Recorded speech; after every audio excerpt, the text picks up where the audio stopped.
Hoje eu vou falar sobre um filme que eu assisti recentemente pela Netflix. Ele é um filme de 1955, dirigido pelo Dino Risi, um clássico italiano, e esse filme é O Signo de Vênus. Nesse filme a gente tem a Sophia Loren como Agnieszka e a Franca Valeri como Cecira. Elas são duas primas que estão morando juntas com os tios.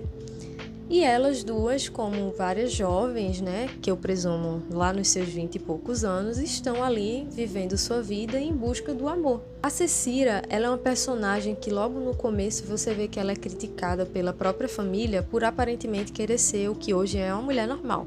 Ela quer trabalhar e de fato ela trabalha, ela quer ter sua liberdade para sair, enfim, exercer qualquer atividade normal. E ela é relativamente criticada por isso.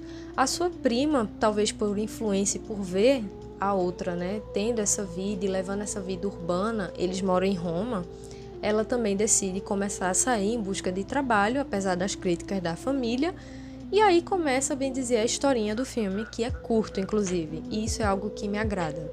Tira, ela tem um pequeno, grande problema com o amor.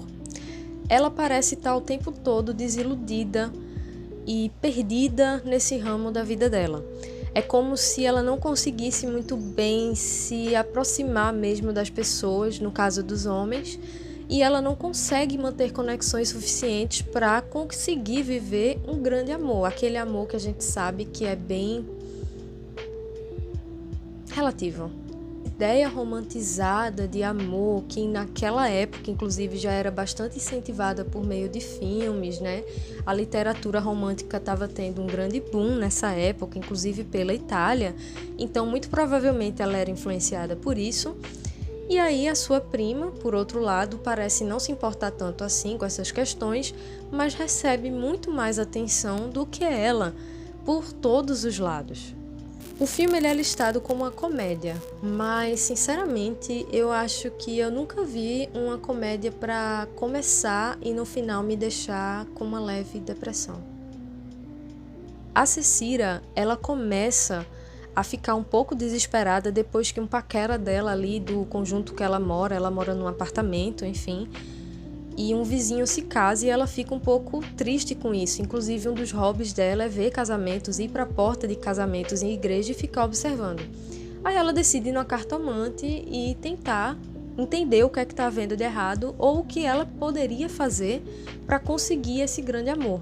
A cartomante explica para ela que vão aparecer 3 homens e que desses 3 homens, um deles vai ser realmente assim o escolhido. Enquanto isso, a prima dela vai conhecendo a cidade e aí, quando ela vai no trabalho da prima, da Cecira, a Agnes, ela encontra um fotógrafo, o fotógrafo se encanta por ela e leva ela para uma festa e lá todos os homens começam a se encantar por ela e aí vai começar justamente toda uma narrativa que eu considero, obviamente, olhando na ótica de 2021, problemática e vou explicar por que me deixou muito triste. A Sophia Loren, já nessa época, era considerada um símbolo sexual. Ela era, e para mim ainda é, uma mulher realmente muito bonita. E o Dino Risi, como diretor, é claro, óbvio que ele queria usar essa beleza também para vender o filme. Tanto que, apesar da protagonista ser a Cecira, interpretada pela Franca, quem mais aparece nas propagandas, nos pôsteres, é a Sophia. Ela foi utilizada como uma forma de vender o filme e dentro da narrativa a personagem dela, Agnes, é tratada da mesma forma.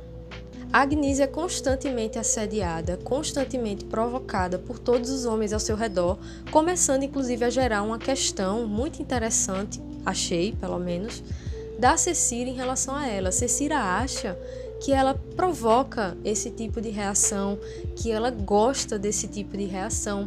E aí o filme começa a te apontar uma coisa muito complicada. Parece que a comédia do filme reside no fato da moça bonita, da prima bonita, conseguir tudo o que quer, mesmo quando ela, na verdade, não quer. E na outra ser uma frustrada que vive sempre reclamando e, assim, implorando por atenção. E isso seria engraçado e divertido, como se fosse aquela coisa de, olha, uns com tanto e outros com tão pouco. elas ficam amigas, né? Elas são amigas desse fotógrafo que, por sua vez, ele é amigo de um cara que ele parece ser meio vigarista e tal.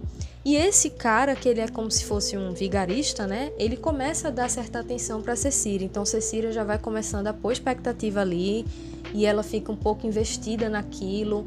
Ele até chega a usar ela, assim, rapidamente para alguns planos lá dele que não são muito certos e ela vai e faz, sabe? E aí ela vê que ali não tá dando muito certo. E aí ela conhece outro cara.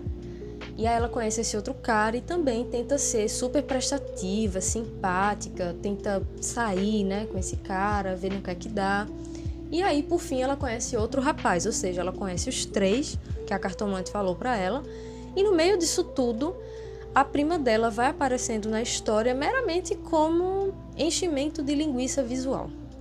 A prima de Cecília, ela consegue simplesmente atrair a atenção dos homens, isso é fato, a gente sabe até aqui, mas o problema começa quando ela começa a atrair a atenção de um cara que, na verdade, a Cecília estava de olho. A tentativa do filme de se tornar mais cômico ainda, só que simplesmente começa a ficar deprimente, de verdade.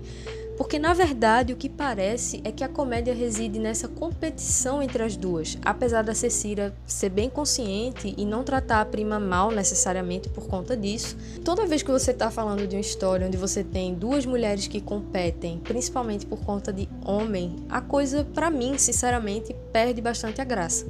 Eu sei que estamos falando de uma comédia de 1955, e aí é onde eu vou chegar em outro ponto. Independente desse fato, vamos excluir esse fato que acontece no filme e vamos analisar o resto da narrativa. Tudo que sobra é a dinâmica de amigos que rola ali entre as 2 primas, esses 2 caras e outras pessoas que elas vão conhecendo no caminho, e um pequeno arco entre o fotógrafo e o vigarista sobre um carro que foi roubado, que também não tem a menor graça. A Agnes, ela é extremamente assediada durante todo o filme, porém, pelo menos como um trocado, o filme mostra que isso é errado, ela se mostra incomodada e você vê que a personagem, apesar de aparentemente ter tudo o que a outra deseja, se sente extremamente vazia e desrespeitada. O problema é que quando você pensa que essa ideia vai ser perpetuada, ela é desfeita, porque justamente o único homem que a respeita de verdade e consegue enxergar ali uma pessoa de fato, não só um corpo bonito, é justamente o cara que tem um interesse romântico por ela, que era o de Cecília anteriormente. Ou seja, Dino queria uma desculpa para fazer um filme de rinha de mulher.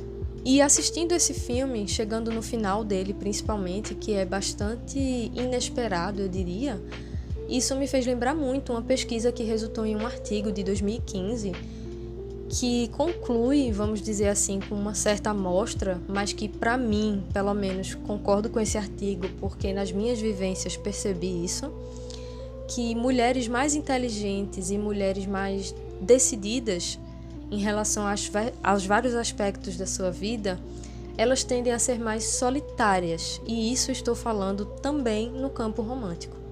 A Cecília, ela é uma personagem que trabalha datilografando cartas, e ela tem uma inteligência muito grande, ela pensa rápido, ela consegue tomar atitudes muito rápido, ela consegue conversar sobre quase qualquer coisa, diferente da Agnes, e mesmo assim, parece que isso não é suficiente para os homens. Ou, na verdade, talvez isso seja um fator de ameaça, já que, como os tios dela falam no começo, o homem não quer exatamente uma mulher que trabalhe, ele quer uma esposa, filhos, família e uma pessoa para servi-lo quando ele volta cansado do seu trabalho de casa. A Cecília, para mim, ela representa muitas mulheres. E o filme para de ser uma comédia, na minha opinião, e se torna quase que um drama. Tirando as partes, como falei, do arco horrível entre o fotógrafo e o vigarista, ele se torna um certo tipo de drama, porque você vê ali 2 mulheres que têm uma cumplicidade muito grande, que acabam se vendo numa situação muito delicada por conta de homens, onde uma delas sempre parece perder, sendo que ela literalmente não faz nada para perder. E isso me faz refletir muito como isso acontece e continua acontecendo, e a tendência é acontecer ainda mais, já que a gente está falando de um mercado de trabalho hoje já no Brasil que vem sendo dominado cada vez mais pelas mulheres, mulheres chefiando financeiramente os lares mais do que homens, mulheres estando à frente de empresas mais do que homens. Então a gente está falando de um mundo onde a força feminina está vindo com força para derrubar todos aqueles estereótipos de que a mulher justamente teria que ficar em casa, e que essa mulher que fica em casa e assume esse papel do lar seria uma mulher mais atraente. Eu não esperava que um filme de 1955 fosse questionar esse tipo de coisa, claro que não. Até porque eu gosto de outras comédias mais ou menos dos anos 60, anos 50, e sinceramente não é exatamente algo que me deixa sem sono ver a forma como as mulheres são tratadas ali naqueles ambientes, porque eu entendo que era outra época, era outro parâmetro. Mas o meu problema aqui é narrativo. É pura e simplesmente a história que parece também, inclusive, não conseguir se atrelar ao objetivo principal, que seria fazer você rir, principalmente.